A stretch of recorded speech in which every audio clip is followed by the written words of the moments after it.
Hi అండి. అందరికీ నమస్కారం.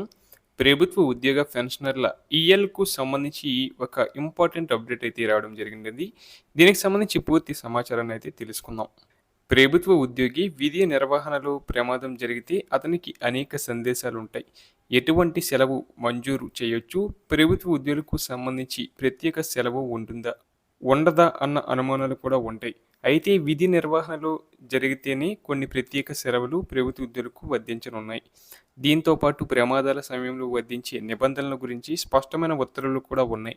విధి నిర్వహణలో ప్రమాదం సంభవించినప్పుడు సెలవు మంజూరు చేయడానికి ఇదే ప్రాథమిక ఆధారం. జీఓఎంఎస్ నంబర్ 231 ఉత్తర్వు ద్వారా ప్రత్యేక ఆసక్తిగత సెలవు కాలంలో చెల్లించే పూర్తి జీతం కాలాన్ని 120 రోజులకు పెంచారు. అంతకుముందు ఇది తక్కువగా ఉండేది. జీఓఎంఎస్ నంబర్ 154 ద్వారా సెలవు నిబంధనలలో మరికొన్ని స్పష్టతలను ఇచ్చారు. దీని ప్రకారం ప్రమాదం జరిగిన 3 నెలల లోపు దరఖాస్తు చేసుకోవాలి.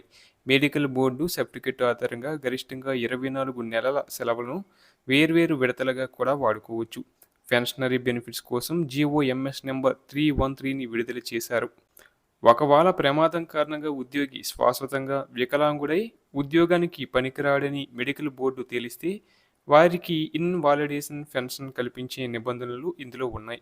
దరఖాస్తు చేసేటప్పుడు ఉండాల్సిన ముఖ్యమైన పత్రాలు ప్రభుత్వ ఉత్తర్వుల ప్రకారం మీరు ఈ సెలవు పొందాలంటే ఈ కిందవి సిద్ధంగా ఉంచుకోవాలి. మొదటగా యాక్సిడెంట్ రిపోర్ట్, ప్రమాదం ఎలా జరిగిందో వివరిస్తూ మీ పై అధికారి ఇచ్చే నివేదిక. తర్వాత మెడికల్ సర్టిఫికేట్, సివిల్ సర్జన్ లేదా అంతకంటే పై స్థాయి అధికారి సంతకం చేసిన పత్రం.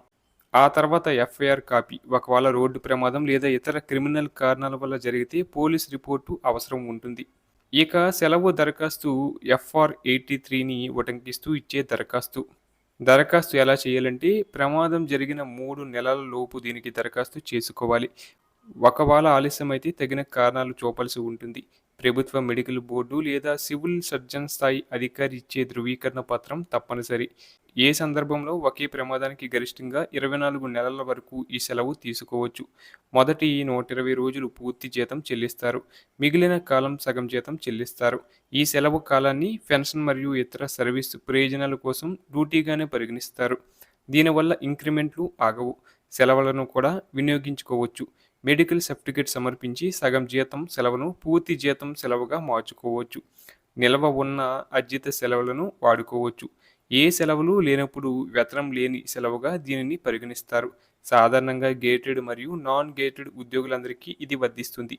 సెలవుతో పాటు చికిత్సకు అయ్యే ఖర్చులను కూడా ప్రభుత్వం రీయింబర్స్మెంట్ రూపంలో తిరిగి చెల్లిస్తుంది.